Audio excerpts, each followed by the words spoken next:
Kenzo yang bingung dengan sikap sang ibu hanya menatap punggung wanita itu yang akhirnya menghilang di balik pintu kamar. Ia kemudian menghampiri ayah dan kakaknya.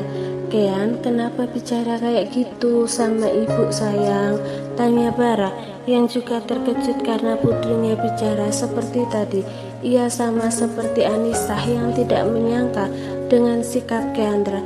"Kan memang benar, ibu suka marah-marah sama ayah," saut Keandra merasa tidak ada yang salah dengan apa yang tadi ia katakan. "Kean, ayah udah pernah bilang sama Kean, ibu marah karena ayah yang salah sama ibu. Kean gak boleh bicara kayak gitu sama ibu," ujar Bara. Selain memang apa yang dilakukan Keandra itu tidak benar, ia juga yakin Anissa sekarang pasti menyalahkan dirinya karena sikap sang anak. Bisa saja wanita itu berpikir bahwa ia yang mempengaruhi putrinya dan sudah dipastikan itu akan membuatnya semakin sulit untuk mendekati sang istri. "Memangnya Ken bilang apa sama ibu?" Kenzo yang sejak tadi mendengarkan percakapan mereka bertanya karena ia memang tidak tahu. Bara hanya menoleh pada putranya tanpa menjawab. Ia kemudian kembali menoleh pada putrinya.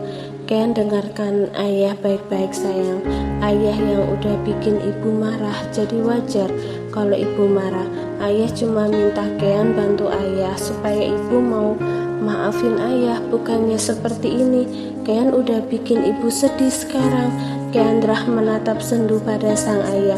"Tapi aku gak suka ibu marahin ayah." "Ibu gak marahin ayah sayang, ibu benar. Ayah kan kemarin sakit. Kalau kecapean ayah bisa aja sakit lagi. Ayah memang udah ngerepotin ibu karena ayah. Ibu Kean jadi nggak tidur karena harus jagain ayah," ujar Barah lagi membela istrinya. Keandra terdiam. Ia kemudian menoleh ke arah pintu kamar ibunya yang tertutup rapat. Kalau Kean sayang sama ayah, harusnya Kean terima kasih sama ibu karena ibu udah jagain ayah semalam.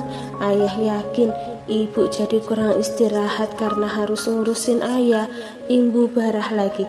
Keandra masih diam. "Ibu sekarang pasti lagi sedih banget. Kean minta maaf sama ibu ya." Barah mengusap kepala putrinya dengan sayang. Sementara itu Anissa duduk di kursi kamar dengan cairan bening yang menetes membasahi pipi. Ia tidak menyalahkan putrinya. Semua salahnya yang terlalu memberi kebebasan pada Bara. Hingga kini Keandra lebih membela ayahnya. Apa yang sejak dulu ia takutkan kini telah terjadi. Wanita itu meringkuk di atas sofa sembari menangisi semuanya. Ada takut yang kini memenuhi hati, takut pada akhirnya ia akan kehilangan putri yang lebih menyayangi ayahnya. Beberapa saat kemudian, kedua kelopak mata Anissa pun sudah tertutup. Rasa kantuk ditambah dengan lelah menangis membuatnya tertidur hingga tidak menyadari ketika pintu kamarnya diketuk dari arah luar. Keandra sedang berdiri di sana. Ia ingin meminta maaf pada ibunya karena sudah berkata yang tidak sopan. "Ibu," memanggil sambil mengetuk pintu sekali lagi. Tetapi jangankan terbuka, jawaban pun tidak ia dengar dari ibunya.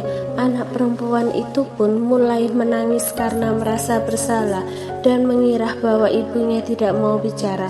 Ia menoleh pada sang ayah yang berdiri di sampingnya.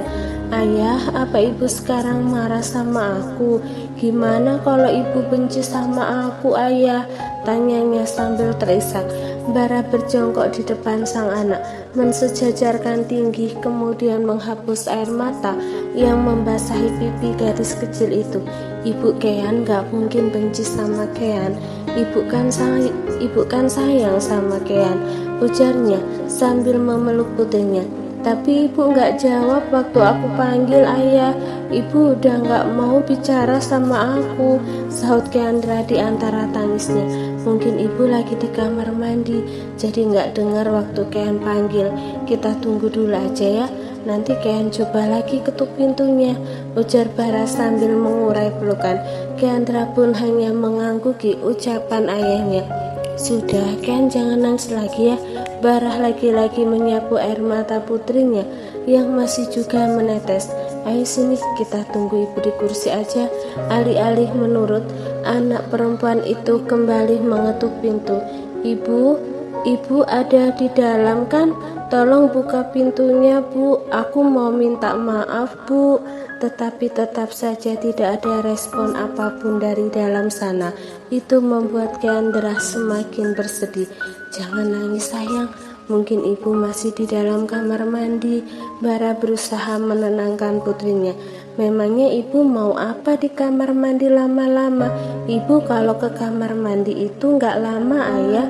Pak, ibu pasti sekarang marah sama aku, makanya nggak mau bicara sama aku, ujar Keandra sembari terisak dan menatap wajah ayahnya. Ya udah kalau gitu kita tunggu aja, ibu juga pasti nanti keluar dari kamar.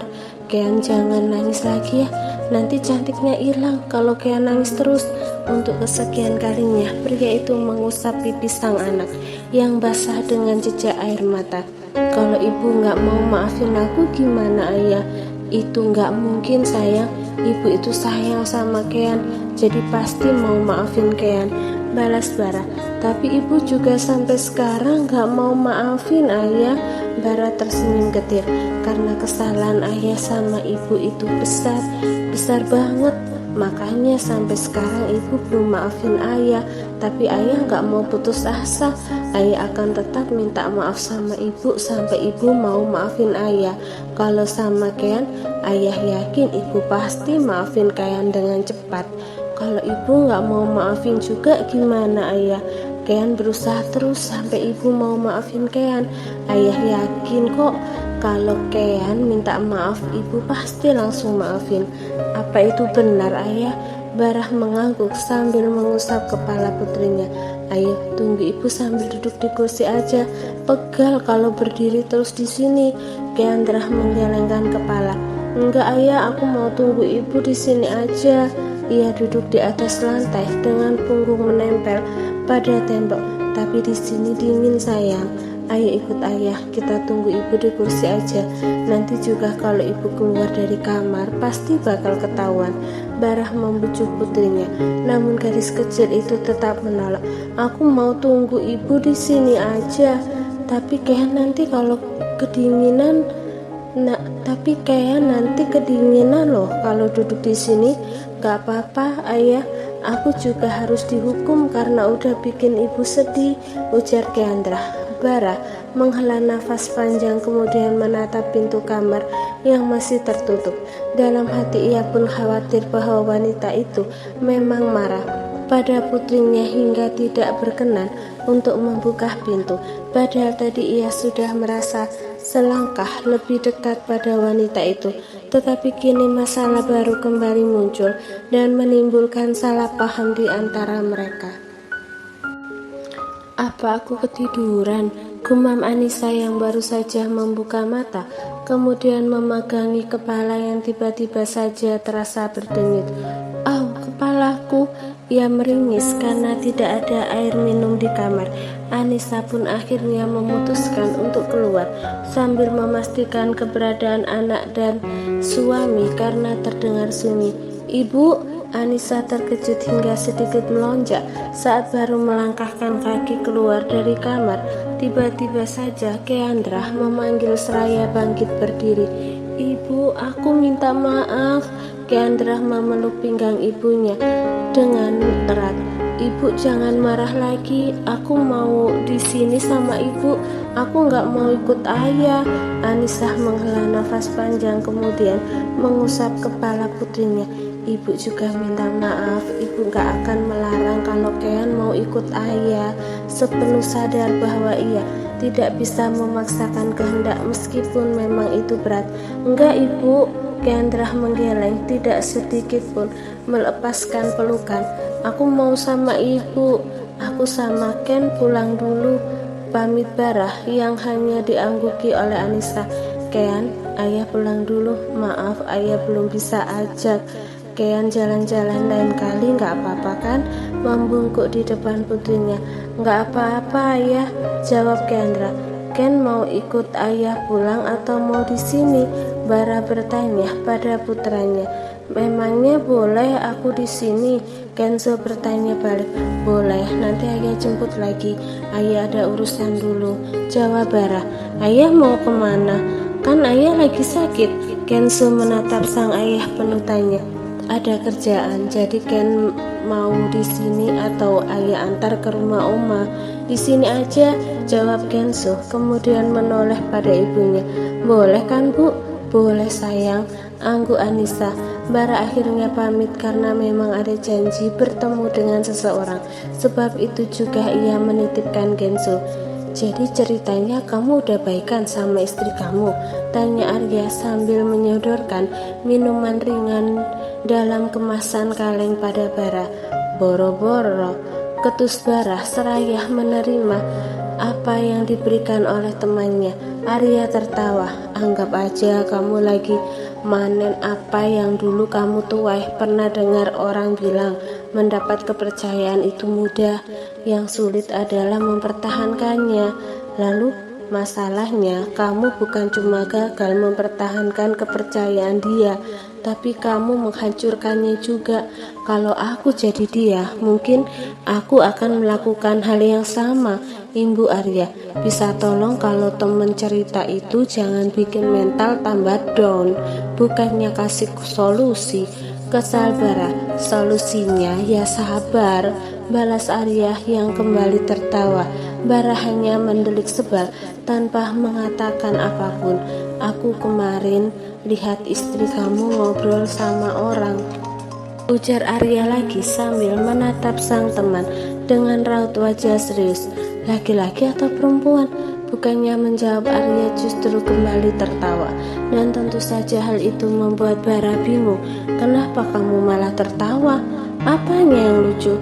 Kamu ini sebenarnya sadar gak sih kalau kamu ini bucin banget? Gak usah ngarang, sungguh sanggah Bara. Itu buktinya pertama kali tanya itu justru laki-laki atau perempuan. Karena kamu takut yang ketemu istri kamu itu laki-laki kan? Kamu takut dia ninggalin kamu dan memilih pria lain. Gak usah sok tahu deh. Sekarang mending kamu kasih tahu dia ketemu sama siapa kemarin. Kila Barah mengalihkan topik pembicaraan karena tidak ingin temannya itu terus dapat celah untuk menggodanya. Aryani Sanjaya, pengusaha mal itu. Arya mengangguk. Barah menghanyut. Untuk apa mereka ketemu? Aku nggak tahu kalau istriku kenal dia. Arya mengangkat bahu. Tapi bisa saja mereka memang saling kenal. Secara orang tua istri kamu juga dulu bukan orang biasa. Ya cuma karena sedang terkena musibah bertubi-tubi aja mereka kehilangan semuanya. Yang lebih parah sih menurut aku Anissa sudah kehilangan semuanya, ditipu juga sama suaminya, sindir Arya. Karena kesal Barah peraih bantal sofa dan melemparnya ke arah sang teman, menyebalkan yang sejak tadi terus menyindirnya jika mungkin ia ingin melempar meja sekalian. Namun bukannya marah, Arya justru tertawa jika mendapat perlakuan seperti itu. Kamu harus hati-hati sama Intan. Aku lihat dia tertangkap kamera CCTV sekolah waktu kejadian. Ya biarpun sampai sekarang pengemudi itu masih mengaku kalau dia ngantuk, tapi aku ngerasa kalau dia ada di sana bukan hanya kebetulan, ujarnya dengan mode serius saat tawanya mereda. Bara diam hingga ia teringat sesuatu dan merogoh ponsel dari dalam saku mencari sesuatu di sana. Dia ngirimin foto ini ke aku, menyodorkan ponsel pintar pada temannya. Arya menerima dan melihat. Seriusan ini Ica? Tapi mama kirim sebuah video rekaman CCTV rumah sakit. Kamu cek di bawahnya. Yang aneh, aku tanya mama dan mama bilang gak ngirim apa-apa. Pas aku lihat HP mama memang gak ada video itu. Dan di ruang obrolan dengan aku pun gak ada video itu. Apa ini ulah kamu? Barah bertanya. Tetap 99% ia menuduh.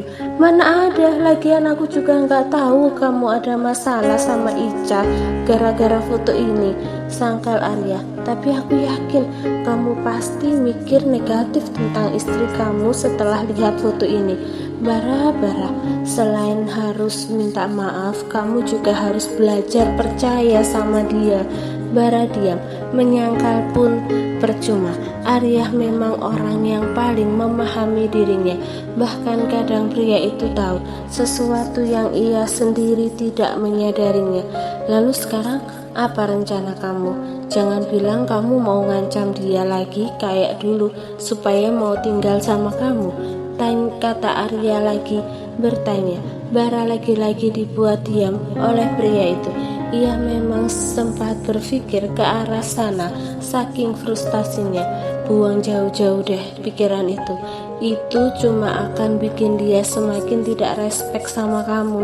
Mungkin dia menurut dan selalu ada di dekat kamu, tapi cuma raganya, karena kamu tidak akan pernah bisa mendapatkan hati dia dengan cara seperti itu. Imbu Arya ketika melihat sang teman tidak menjawab pertanyaannya. Barah membuang nafas kasar. Lalu aku harus gimana?